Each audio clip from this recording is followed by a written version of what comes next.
సరస్వతి గానసభ 122వ వార్షిక సంగీత నృత్య నాటకోత్సవాలు 2వ విడత ఘనంగా ప్రారంభమయ్యాయి. 3 రోజుల పాటు జరగనున్న ఈ కార్యక్రమంలో జ్యోతి ప్రజ్వలన చేసి లాంఛనంగా ప్రారంభించారు. పెళ్లి రోజు హుబ్లీకి చెందిన పండిట్ జయతీర్థ మేవండి హిందుస్థానీ గాత్ర కచేరీ సంగీత ప్రియులను మరియు ఆహుతులను పరవశింపచేసింది.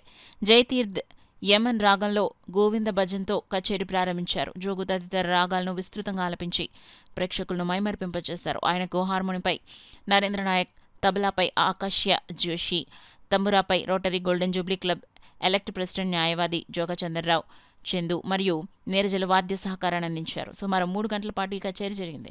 సరస్వతి గానసభ కమిటీ సభ్యులు కొమ్మిరెడ్డి శ్రీరామ నరసింహారావు, అంతర్జాతీయ గాయని Peddadi Suryakumari, doctor Mullapudi Nageswararao, Rotary past district governor Lakkaraju Satyanarayana, Tikku, ప్రముఖ న్యాయవాది పేపకాయల రామకృష్ణ, చెరుకువాడ సత్యనారాయణ, రోటరీ సీనియర్ సభ్యులు Annam Raju, Sitapatirao, town hall committee అధ్యక్షులు ఆనంద్, టి సుబ్రహ్మణ్యం, చావలి సూర్యకుమారి, వి జగన్నాథ్, గోపు కాశీ విశ్వనాథ్, గోపికా ప్రసాద్ మరియు అధిక సంఖ్యలో సంగీత ప్రియులు పాల్గొన్నారు.